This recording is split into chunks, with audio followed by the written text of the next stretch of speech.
Ahead of the 2023 general elections, the Independent National Electoral Commission (INEC) says intending voters will cast their vote only in places where they registered. Despite assurances by the Commission that Nigerians will enjoy an exciting voting experience by 2023,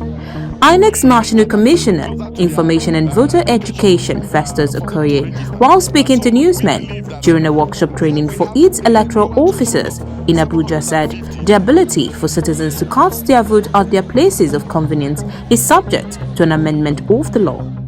According to Okoye, Section 49 of the Electoral Act, which guides the activities of the Commission, stipulates that any person intending to vote with his voter's card shall present himself to a presiding officer at the polling unit in the constituency in which his name is registered with his voter's card. Given the state of the law as of today, you have to vote where you register. So we are moving fast, and we want to introduce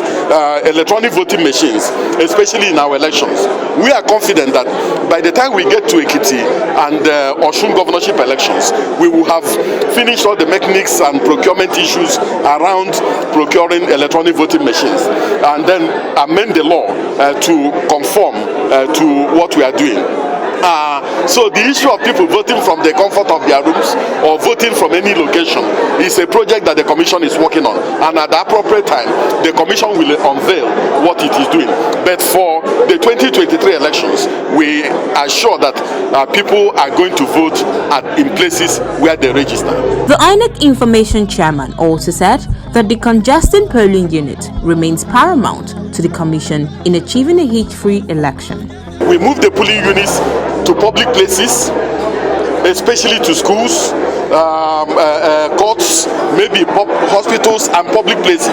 and that polling units that are in shrines, polling units that are in private residence, polling units that are inaccessible, we move these polling units to better locations. So the end product is that when we start the continuous voters registration, new registrants, we have new polling units that are accessible and new polling units that are closer to their locations for them to register. So we believe that where we have a lower threshold of 750 and an upper threshold of 1,000, when we break these polling units, on election day, people will not spend too much time at the polling units. On election day, we are going to have social distancing at the level of the polling units. Our presiding officers and assistant presiding officers are going to have very good locations where they can set up, and the security agencies can also properly manage these locations, and then we are going to have very, very good elections.